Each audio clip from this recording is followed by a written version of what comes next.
Quiero invitarles a leer el texto bíblico desde Génesis 2, versículo 4, hasta que se acaba el capítulo 2. ¿Sí? Entonces, en cualquier versión de Biblia que tengan, impresa o digital, me acompañan por favor en la lectura. Génesis 2, 4.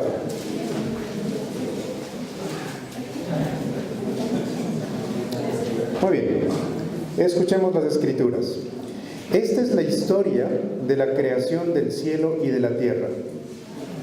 Cuando Dios el Señor hizo la tierra y el cielo, no había aún arbustos en la tierra, ni la hierba había brotado, porque Dios el Señor todavía no había hecho llover sobre la tierra, ni existía nadie que cultivase el suelo.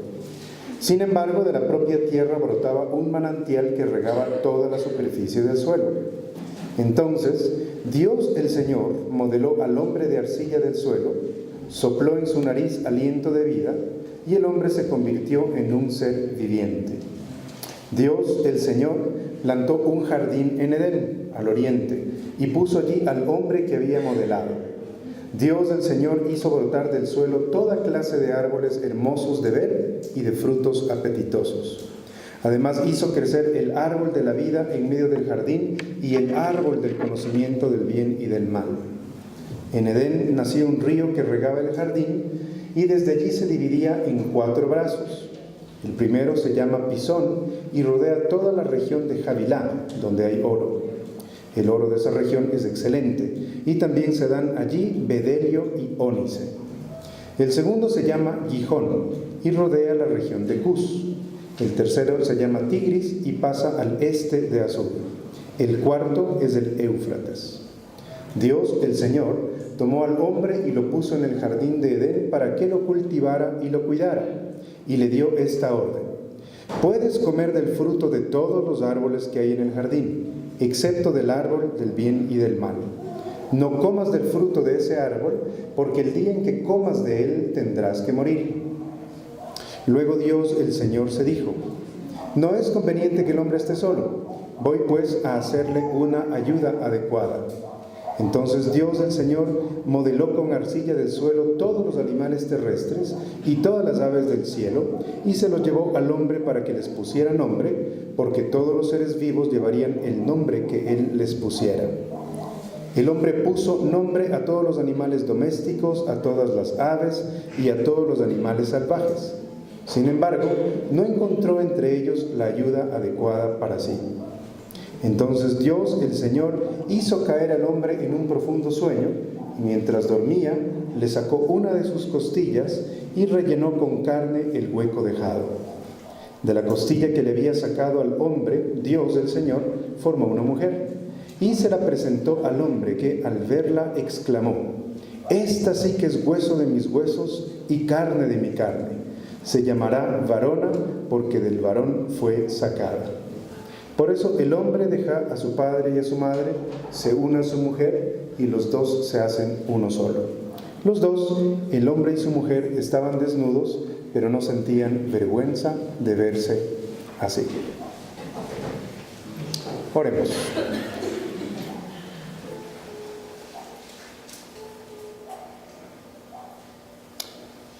Padre, te rogamos que con la asistencia de tu Espíritu Santo podamos explorar tu palabra y que tu palabra, Señor, nos santifique. En el nombre de tu Hijo oramos. Amén. Muy bien.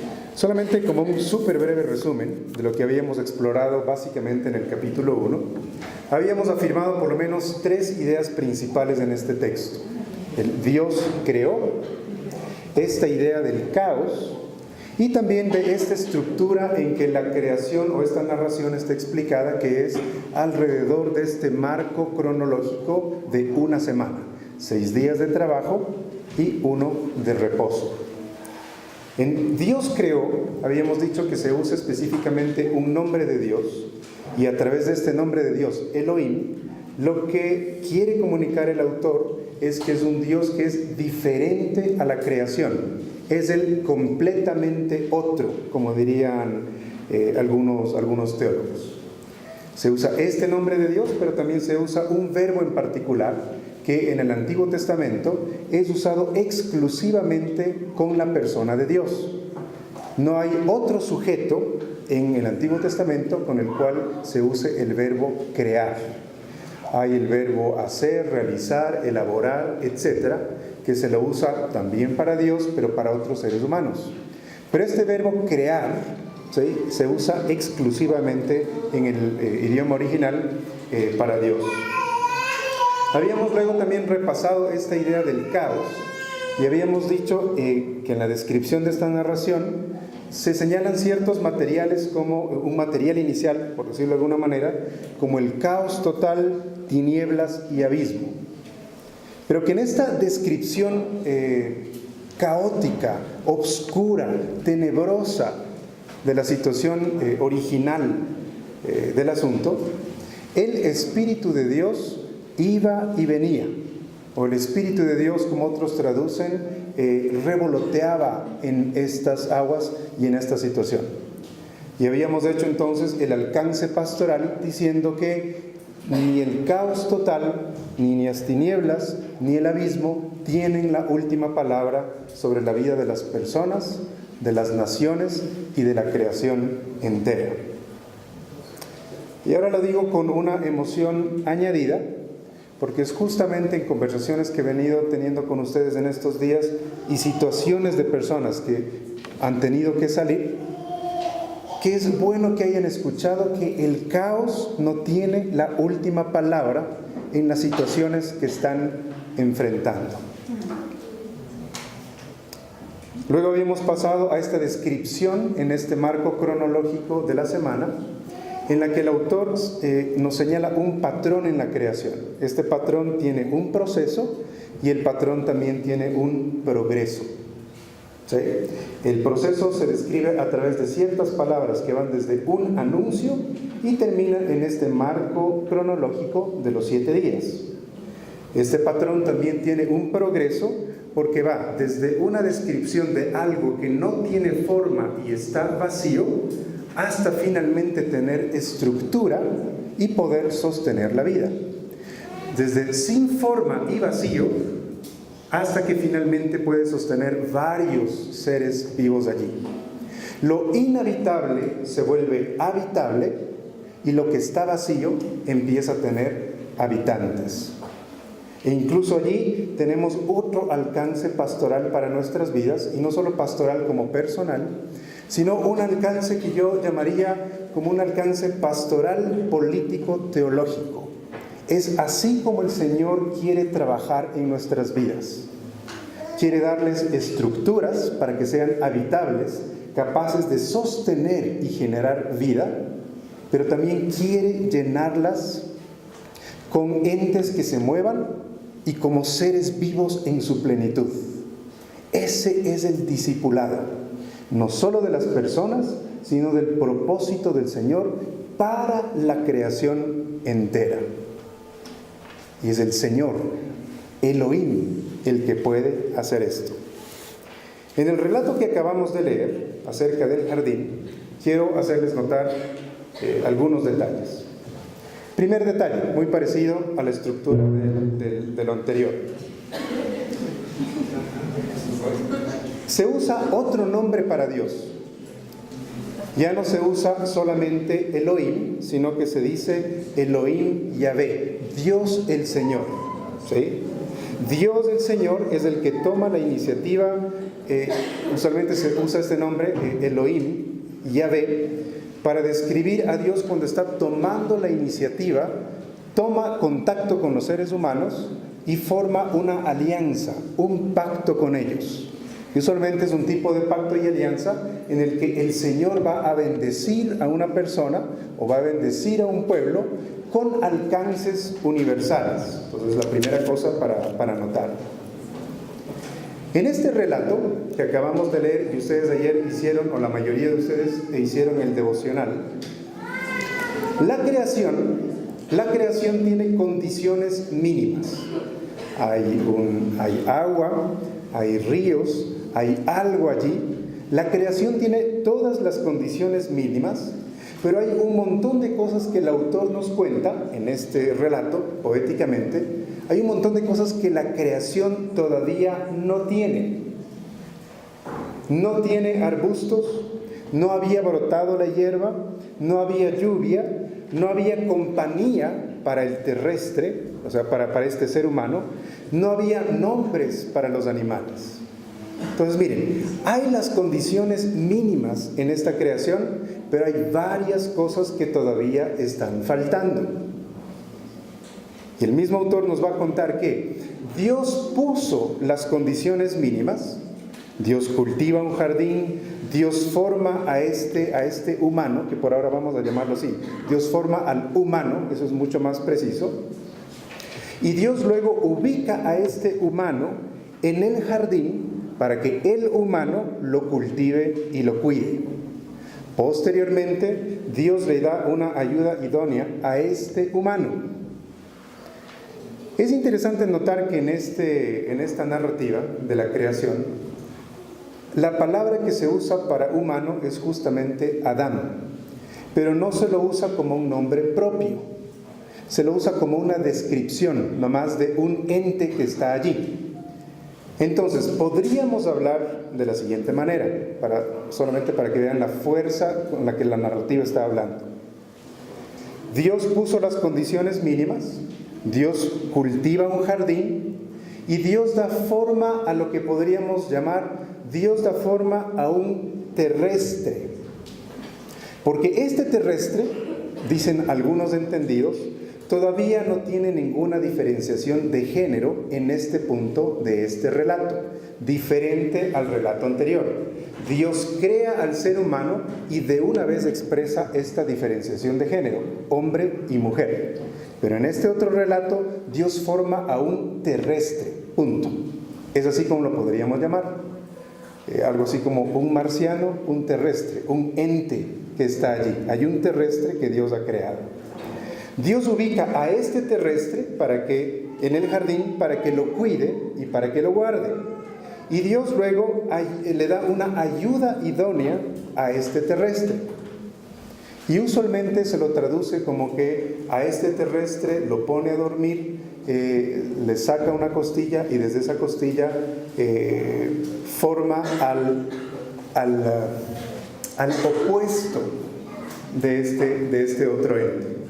¿Ya?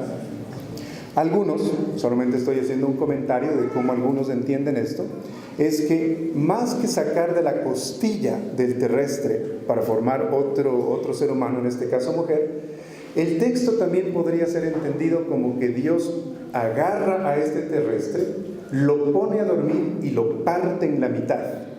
Por eso esta idea de la costilla, porque lo parte en la mitad y al partirlo en la mitad hay la diferenciación de género. Y son dos opuestos que se encuentran, que deben intentar estar unidos para cumplir su vocación en el mundo. ¿Sí? Eso fue así como un dato comercial para que algunos de ustedes se queden así como pensando. Pero es una posibilidad también de entenderlo. Dios pone al ser humano para que trabaje con esas condiciones mínimas y cultive el jardín. Estas condiciones mínimas que el Señor pone ya son suficientes y son disfrutables. Esta idea de que el Señor ha puesto un jardín es una representación de toda la creación en la que el Señor ha puesto al ser humano. Un alcance de aquello, un alcance pastoral y de discipulado de aquello, es que cuando nosotros nos movemos en el mundo, en la casa, fuera de la casa, en la iglesia, fuera de la iglesia, en el trabajo, fuera del trabajo, en la universidad, fuera de la universidad, en todo momento nosotros nos movemos en la creación de Dios. Y eso le da realmente un carácter, o le puede devolver a lo que hacemos, el carácter sagrado que tiene la vida. Porque nos movemos en la creación. La creación, según el texto bíblico, no solamente son los pajaritos y los colibríes y la plantita y la vaquita que hasta hace unos 2 días estaba por acá. No solamente eso es la creación. En términos bíblicos, la creación es lo siguiente. Lo que nosotros llamamos naturaleza, ¿sí? Por cierto, en un estudio de la historia de los conceptos de qué es naturaleza, es fascinante ver lo que el ser humano ha pensado sobre lo que es naturaleza. Pero naturaleza más cultura. Es decir, cómo el ser humano, con su esfuerzo, inteligencia y creatividad, va interviniendo en la naturaleza y produce cosas. Creación, entonces, es naturaleza más cultura. ¿Sí? Entonces, cuando ustedes entran, por ejemplo, en el bus para venir a la universidad, ustedes están en el centro de la creación de Dios. ¿Sí? No es solamente como idílicamente mirando la naturaleza afuera, ¿sí? Como que lo urbano es malo y pecaminoso y la naturaleza, y mi buen amigo Miguel García, que vive en Amaguaña con una muy bonita vista del Paso Ochoa, dice, esto es vida, esto es la creación de Dios. Sí y no. Creación de Dios incluye estos dos aspectos, la naturaleza y nuestras propias producciones culturales. Dios pone al ser humano en el jardín, y en el jardín había dos árboles. Uno, el árbol de la vida. Y el árbol de la vida es una señal de que Dios da al ser humano el potencial para una vida en su máxima plenitud. Algo parecería haber que todavía cuando Dios crea a este ser humano y ya luego lo diferencia, el Señor le da la opción de que mira, la vida tal como la conoces, todavía hay muchísimo más. Por eso allí está el árbol de la vida. No lo pone allí solamente para observar, pero el autor nos da la idea de que algo más quería Dios para el ser humano, para que luego proceda a consumir este tipo de fruto. El árbol de la vida, entonces, es una señal de que Dios da al ser humano el potencial para una vida en su máxima plenitud. Algo más allá de lo natural. Pero también pone... Es que ya voy a empezar a hablar del conocimiento del bien y del mal. Por eso... También pone allí el árbol del conocimiento del bien y del mal. ¿Qué es lo que significa este árbol? Es un signo, una señal del conocimiento y poder apropiado solo para Dios, para discernir en últimas qué es bueno y qué es malo. El ser humano depende de Dios para esta definición. No es la idea de que Dios le prohíbe al ser humano conocer el bien y el mal. El árbol del bien y del mal está plantado allí como una señal, como una invitación para que el ser humano ejerza sus capacidades de razonamiento moral y ético a la luz de la compañía de Dios, no en independencia de Él. Eso es básicamente lo que significa la presencia del árbol allí. Es una señal, una invitación. Dice, ven y conmigo ejerce tus capacidades morales y éticas para que conozcas conmigo y a la luz de mi revelación cómo has de discernir éticamente y vivir éticamente la vida. Eso es lo que significa. ¿Sí? Eso es lo que básicamente nos está contando esta narración. Ahora, quiero concentrarme en mirar las dos juntas y avanzar en lo que nos quieren decir. En la primera parte, capítulo 1, el ser humano es creado a imagen y semejanza de Dios. Como hombre y mujer, casi de inmediato hay esta diferenciación de género, y una diferenciación de género, y sobre todo esto de imagen y semejanza, en el contexto del gobierno. Hay dos palabritas que a nosotros nos resultan así como incómodas, porque estas dos palabritas en nuestras sensibilidades del siglo XXI tienen un cierto tufillo. ¿Sí?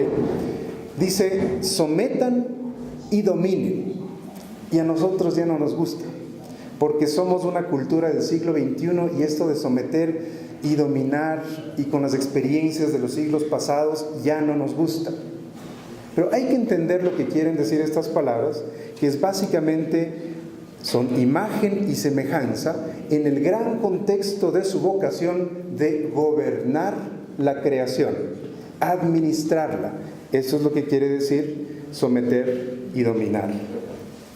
Los seres humanos, hombre y mujer, entonces tienen esta capacidad y esta tarea de conservar y potenciar la capacidad de mantener y generar vida que tiene la creación a la luz del carácter de Dios. Es gobernar y administrar una buena creación. Entonces, imagen y semejanza tiene que ver con gobierno, administración. Imagen y semejanza tienen también que ver con representación y con relación. ¿Por qué? La imagen posee la vida de quien representa. La imagen representa la presencia del representado ante otros. Y un dato que les compartía en el taller en esta tarde: en otros relatos de la creación, en otras culturas, sumerias, babilónicas y etc., en estas culturas y en estos relatos, el único que podía llevar la imagen de algún dios era el rey. Pero es exclusivamente en el relato de Génesis, de la cultura judea y ahora judea cristiana, en que la imagen de Dios la llevan los seres humanos como hombres y como mujeres. Ahí Génesis realmente se abre del entendimiento de la cultura, ¿sí? Imagen de Dios como gobierno, imagen de Dios como la representación y como relación también. En el segundo texto no se habla de imagen y semejanza, se habla más bien de que Dios forma al hombre de la tierra y le da un soplo de vida, ¿sí? Y esta explicación acerca del costado o la mitad del terrestre, pero es otro el contexto. En el primero habíamos dicho es imagen y semejanza en un contexto de gobierno, ¿sí? Acá es una masa de arcilla que se sopla o es soplada y tiene vida, pero aquí el contexto es diferente. El contexto es de sacerdocio. Con lo cual este relato nos quiere decir también que el ser humano, como hombre y como mujer, son unos sacerdotes de la creación. Entonces, son gobernantes, pero también son sacerdotes. Y esto ambos relatos tienen un paralelo, yo diría, con por lo menos un aspecto del Evangelio, entre muchos más. En ambos ustedes ven que somos creados a imagen y semejanza de Dios, en el contexto de gobierno, en el contexto de ser sacerdotes, pero siempre estamos dependientes de Dios. Porque las tareas que nos encargan solamente derivan de esta identidad primaria que tenemos como creación de Dios. Muy parecido al Evangelio. En el Evangelio de Marcos, el Señor llama a algunos para que lo acompañen y los nombra a los discípulos. Y el evangelista Marcos describe que los llamó para que estuvieran con Él, y luego sí, para que sanaran, para que echaran demonios y para que prediquen. Nuestra identidad fundamental no descansa en las tareas que hacemos, sino con quién nos relacionamos. Igualito aquí en la creación. No es solamente que asunto de que el ser humano debe gobernar y debe ser un sacerdote y hacer una serie de tareas, sino fundamentalmente de que descansa y se relaciona con su Señor. En este sentido, y como un alcance pastoral de estas dos historias, hay que tener muchísimo cuidado de nosotros hacer a otros a nuestra imagen. Porque a veces nosotros vivimos nuestras frustraciones y nuestras limitaciones y queremos realizarlas a través del otro, ¿sí?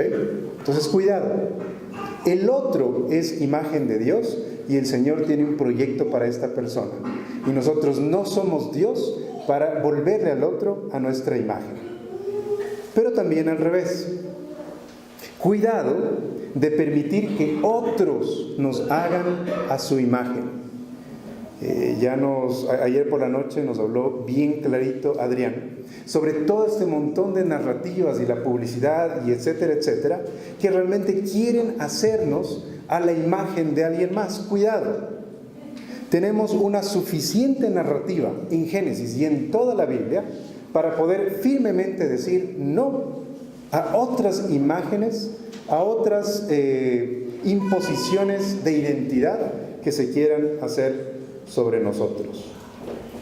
Cuidado también de intentar vivir nuestra identidad solamente a través de nuestras tareas. Esta frasecita de quiero ser ingeniero, quiero ser doctor, quiero ser licenciado para ser alguien en la vida. No. Nosotros somos discípulos de Jesucristo, creación de Dios, templos del Espíritu Santo, que resulta que expresamos esa relación y ese discipulado a través de ser abogados, dentistas, amas de casa, etc.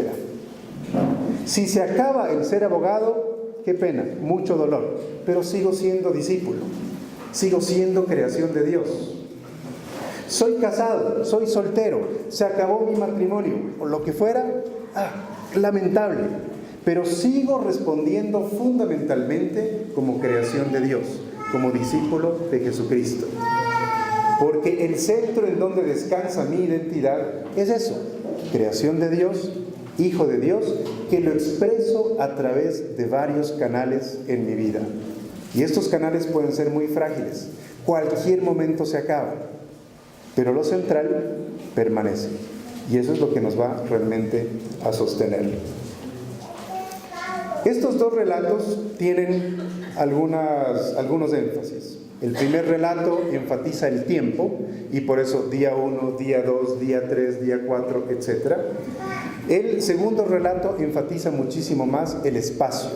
Y había el jardín y la vegetación y los ríos, y el Señor le pone en este lugar tiempo y espacio. El primer relato está enfatizando mucho más a un Dios que es diferente de su creación. En el segundo relato, como ustedes pudieron notar, se enfatiza más bien a un Dios que se arremanga y entra a trabajar como campesino y como un jardinero la tierra. Está bien cercano a su creación porque coge arcilla, la modela, sopla y ahí está un terrestre. ¿Sí? Otros aspectos de estas narraciones. La primera, va desde el caos hasta el reposo. La segunda narración va desde las condiciones vivo y el cuidado del jardín por una pareja. En ambas narraciones, Dios está al principio, Dios está durante, Dios está al final. En la primera narración, Dios crea las condiciones habitables para el ser humano. En la segunda narración, Dios pone al ser humano en la creación para que Él la acondicione y la vuelva productiva. En la primera narración, el ser humano es un gobernante. En la segunda narración, el ser humano es un sacerdote. Estas historias tienen una vena subversiva. ¿Sí? Estas historias que parecen así como solamente poesía, qué bonito, no sé si creer, realmente funcionan subversivamente en la época para la que se registraron por escrito y también deberían hacerlo en nuestra época. ¿Sí? Este texto hace un contraste entre el teísmo y el politeísmo. Otros relatos de la creación consideran a los astros como dioses. En este relato no. Los astros no son dioses, son creación de Dios. Y a propósito incluso, el autor hace un juego de palabras para no llamarle al sol, sol y luna, luna en los idiomas originales, porque se parecían demasiado a los nombres de ciertos dioses y les cambia el nombre. Para decir, no, estos no son dioses, estos son creación de Dios. Otro énfasis así subversivo es la palabra de Dios versus las ceremonias y rituales mágicos. Aquí, o para la época, o lo que se afirma aquí mejor dicho, la magia no tiene poderes innatos, pero la palabra de Dios sí las tiene, porque Dios dice y las cosas suceden. ¿Sí? En este relato, Dios crea a través de la palabra. No hay ninguna lucha entre los dioses como en otros relatos de la creación, y como fruto de la lucha de los dioses existen los seres humanos. Acá no hay lucha, acá hay solamente la palabra que crea al ser humano. El Señor no tiene por qué luchar con nadie. No hay enemigo, ni Dios, ni superdios que lo pueda vencer. Entonces, ayer, cuando ustedes hicieron estas fotoesculturas, en una de las fotoesculturas que ustedes decían, hay esta como dualidad entre el bien y el mal que nos jala. Ahí quiero hacer una corrección a esta imagen, porque realmente no es así. Aprecio obviamente el arte y la presentación, no tengo ningún problema con eso, pero quiero comentar, porque no es un dualismo entre iguales. Sí hay una dualidad, Dios creador, el caos, pero no es una dualidad paralela y equivalente, como entre el bien y el mal como fuerzas iguales. Es el Dios creador del universo y un caos, como lo dije el otro día, con el cual el Señor no se estresa. ¿Sí? Entonces no es un dualismo paralelo y equivalente. Aquí otra nota subversiva. Esta es una creación buena, lo dice el Señor, no es una creación caprichosa y mala. Otra nota, esta creación es sagrada, pero no es divina. ¿Sí? La tierra no es Gaia. La tierra es tierra, punto. Sagrada sí, pero divina no. No hay tal cosa como Gaia para Génesis 1 y Génesis 2. ¿Sí? La creación es distinta del Creador. La creación no es una emanación de la personalidad de Dios. ¿Sí? La creación distinta del Creador. En estos relatos, el mundo es ordenado, inteligible y es un sistema abierto. De ahí surge la ciencia y por eso el entendimiento de que el mundo está abierto a nuevas posibilidades de transformación. Otra nota subversiva.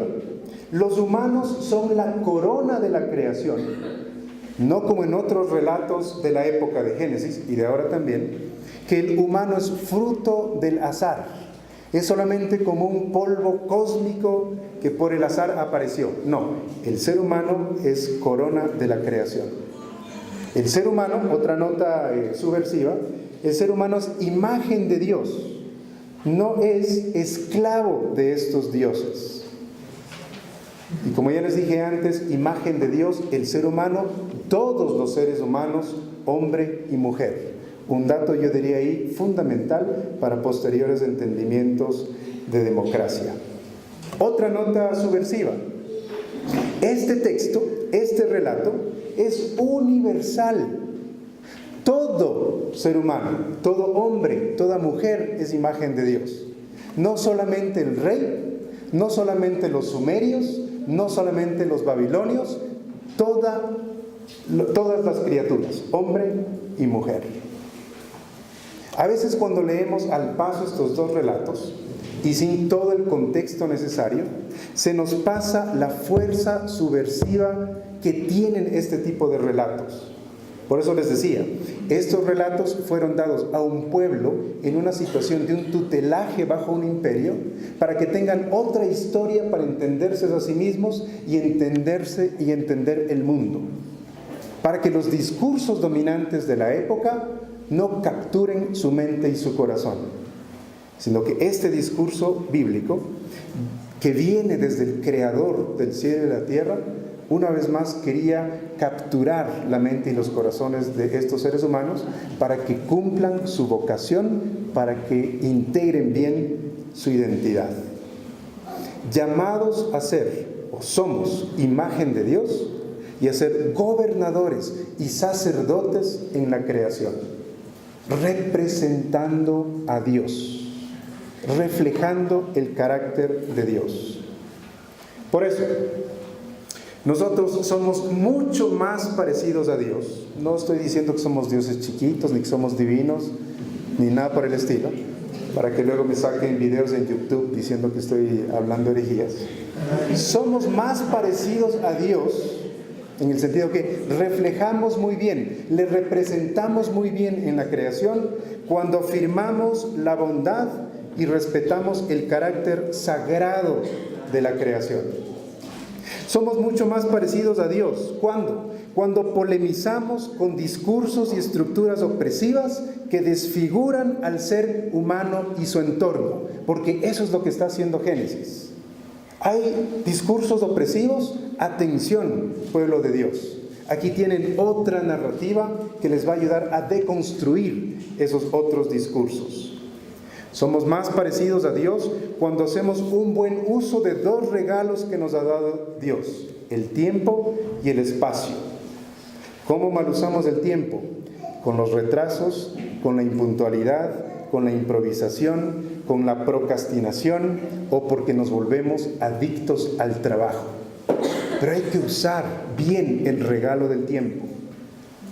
¿Cómo mal usamos el espacio? Con el desorden, con la contaminación, crisis ecológica, y también con quitar el espacio a otro, con la crisis de vivienda también que en un montón de países se está viviendo. ¿Cuándo somos más parecidos a Dios? ¿Cuándo le representamos muy bien como gobernantes y como sacerdotes? Cuando nos miramos a nosotros mismos y miramos a otros como imagen y semejanza de Dios. Pero claro, somos unos desgraciados, o sea, no es fácil decir, chusa, tú eres imagen de Dios, porque hay muchas desgracias dentro de nosotros. Por eso necesitamos también mirar a Cristo. Y en Cristo uno puede decir, esta persona, este adefesioso, ¿sí?, es creación de Dios. Y su vida ha sido comprada por la sangre de Jesús. Es templo del Espíritu Santo y también ha sido vocacionado para ser sal y luz en el mundo.